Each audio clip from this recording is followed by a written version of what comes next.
Today, we are going to be scaling Optimus Prime from Transformers, arguably one of the most popular fictional robots of all time. The awe-inspiring leader of the Autobot forces, selfless and endlessly courageous, he is the complete opposite of his mortal enemy Megatron, and easily in the top 10 most powerful characters in the verse. Before we scale 𝐏𝐸𝐷 Prime, first, let's check out the cosmology of the verse. Timelines are full-fledged universes, or universal clusters, or universal streams, in the Transformers main multiverse and Shattered Glass multiverse with their own stream designations with 17 basic dimensions. I'm using these two multiverses as one, because in the verse, the Shattered Glass multiverse works relatively and virtually the same as main multiverse. Not to mention the comic book Shattered Glass is canon in 𝐑𝐄𝐒, subsequently also having their own Beast Wars. We should keep this in mind while we scale the verse. Finally, ask Vector Prime, and Autobot explicitly states this applies to all universes that aren't deterministic. Given that there are infinite universes, and we've only seen one deterministic universe in all of Transformers fiction, the number of them doesn't matter. Beyond this is the transwarp space, which is an endless void that is outside of reality itself, in which just fraction of the space contains particles of millions of universes on their own, as described by Silverbolt. This void is set above the multiverse, and capable of getting into only by passing an arbitrary level of universes and infinite dimensional spaces. The astral plane and omniversal matrix, however, transcends all of this completely. The astral plane was the space completely unbounded by the main multiverse where Primus and Unicron fought for eons, and the same space where Vector Prime and his wayward brother, Logos Prime, were created, being the first Transformers. When Primus created the 13 Primes, he managed to defeat Unicron by casting him into the main multiverse by putting him in the Milky Way galaxy. On the other hand, the Omniversal Matrix is the place where Primus would like to take his place within. At the end of the era of the gods of light and darkness, Primus could not take his place with the others of his pantheon in the Omniversal Matrix until he had completed his final task of defeating Unicron, last of dark gods. Like I said, both these spaces completely transcend the main and Shattered Glass multiverses to where it makes an already infinite spacious universe, with infinite quantum realities contained in it, appear no more than a simple G1 Autobot or Decepticon. Then, there is the void, which is the absolute nothingness, and the only thing that will remain when Unicron devours all of existence. Conceptually and spaciously, it is above both the astral plane and omniversal matrix, but it only truly exists once Unicron is in his highest state and has consumed everything in existence, and finally gets and peeks himself out of the Milky Way galaxy, where he was brandished to by the 13 Primes. Going even higher than this, though, is the Megaverse. At this point, I would like to clarify something that makes this next segment difficult to scale. Firstly, this part and rhetoric final part of the cosmology involves the use of uncountable infinity. The reason I am talking about this is because this next segment is from a comic book published by 𝐑𝐄𝐒 in 2015,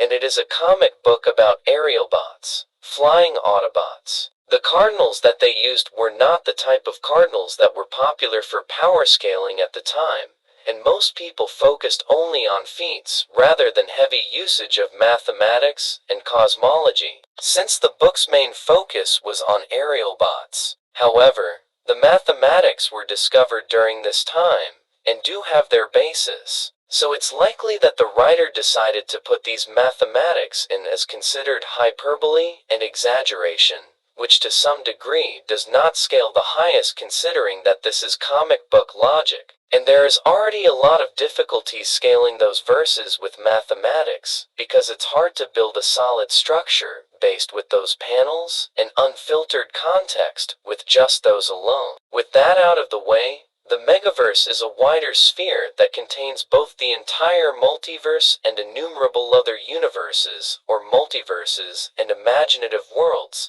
that are mostly unrelated, but still tangentially connected to Transformers. This is proven functional and grand, in which Vector Prime has hinted at this, talking about how Megatron X came to be in the Beast Wars timeline. Vector Prime went on to talk about how there are an uncountable infinity of modalities for these universes to exist in, and they tend to, quote-unquote, unerringly snap into one of 12 stable quantum hyperwave end states. It is this very instability which attracted the alien race known as 𝐏𝑑𝐿, agents of whom created Megatron X as an emissary, enhanced in the image of the most potent active spark in the conflict. In the same event timeline, 𝐏𝑑𝐿 also managed to create Tigerhawk, who later died. Each universe has an infinity of modalities they can exist in. Now, initially, these sound like mere possibilities,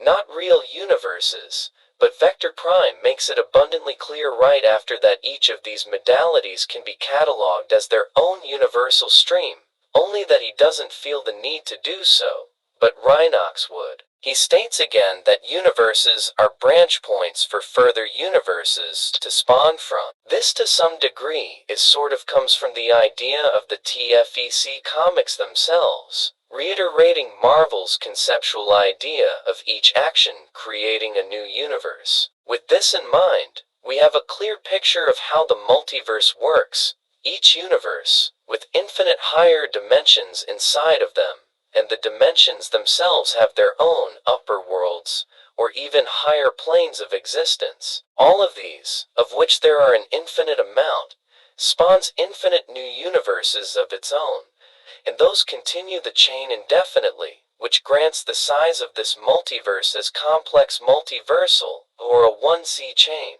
This chain will keep on repeating itself until each universe is so significantly bigger than the other to the point where the bigger ones alone will look insignificant to even a freshly created new one. Despite this, however, the Megaverse is still not the pinnacle of the verse's cosmology. There is still one more layer in the cosmology that transcends everything I previously mentioned by a monolithic margin. The Omniverse is the space where it completely and utterly transcends the main and shattered glass multiverses and the Megaverse completely. The Omniverse itself serves as the satellite for the Megaverse and beyond the farthest boundaries of the Transformers multiverse. It is stated that beings, concepts, and objects from the Omniverse may, or will overlap with some of the many universal clusters within the multiverse and propagate themselves across multiple universal streams,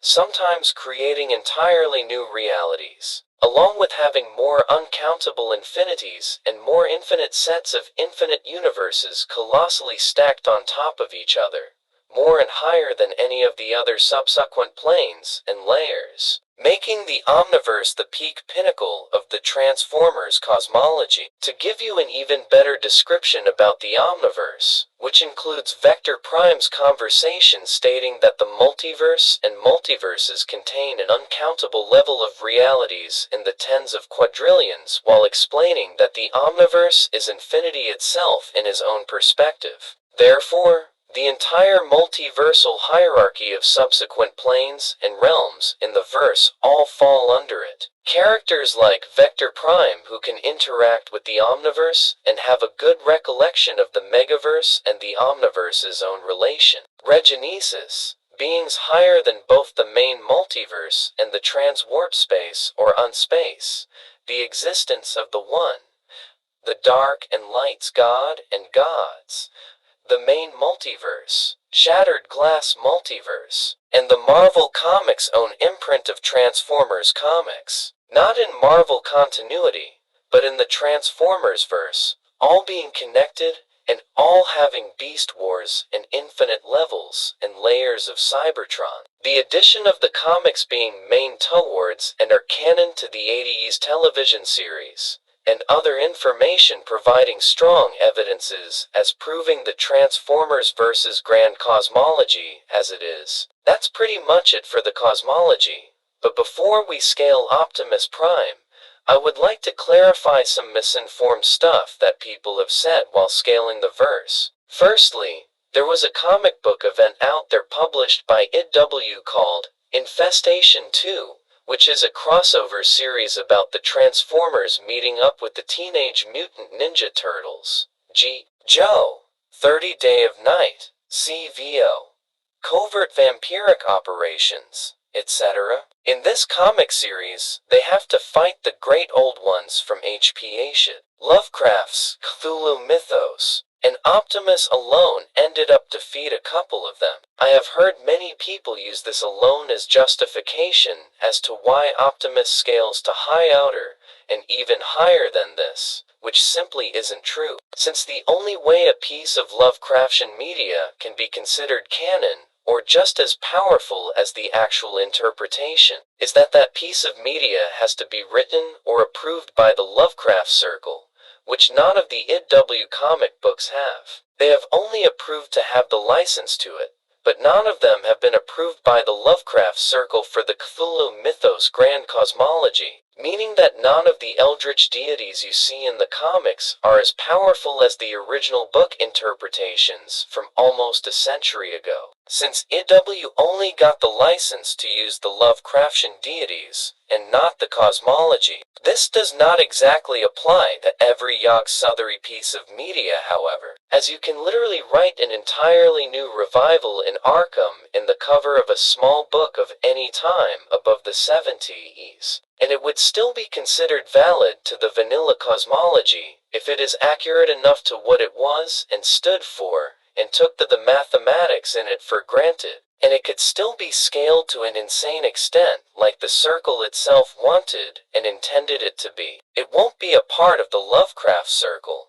since its work is long done by now, but it will be valid to what Lovecraft's work would have been, and it would have the same cosmology under the same copyright and infringement it would have had, which can't be said 𝐏𝐿, which only got the rights to use the characters, and not the cosmology. You can literally use this logic to any verse that has Cthulhu or any deity in general from 𝐻𝐵. Lovecraft's work in it and call it high outer to boundless, and possibly way higher because of it. Which is why these are just variations of Cthulhu mythos characters, and not the vanilla versions. In 𝐏𝐑𝐄𝐒's case, however, this isn't a crossover with multiple Paramount IPs, and considering that this crossover is more of an 𝐏𝐿 crossover rather than a Transformers or Cthulhu mythos crossover, and considering that fact that 𝐏𝐿 Lovecraft has its own comic characters in the verse, like the location of Providence, which already existed,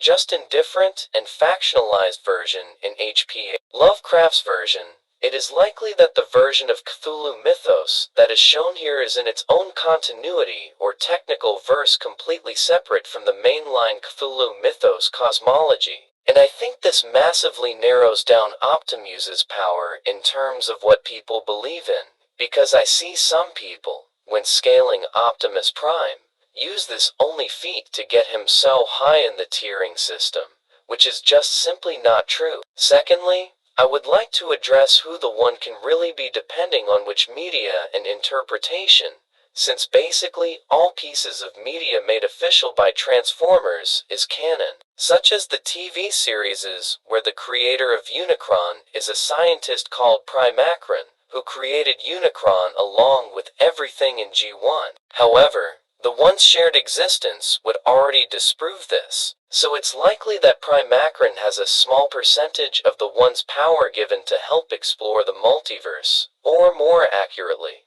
but not confirmed is that Primacron is the single Unicron split into the G1 Unicron and Primus by the one with his shared knowledge, and was there to create G1 Unicron the same way the one did. But then again, this has not been confirmed. Not related to this, but in the Bayverse, which has been proven non-functional to the TV series and comics, despite 𝐏𝐿 making a Bayverse-themed Transformers comic book line, There is a character in the movies called the Creator, who came to Earth with the other creators after the dinosaur age to make the Transformers in the Tyrant Universal clusters through the use of the seeds and the resulting transformium that was generated. But other than that, not much is known about him and his civilization. And the Bayverse is not connected to G1. And with that being said, let's scale Optimus, since he is the second strongest Autobot, only second to the Light God Primus himself, and overall, the 7th or 8th strongest characters in the entire verse.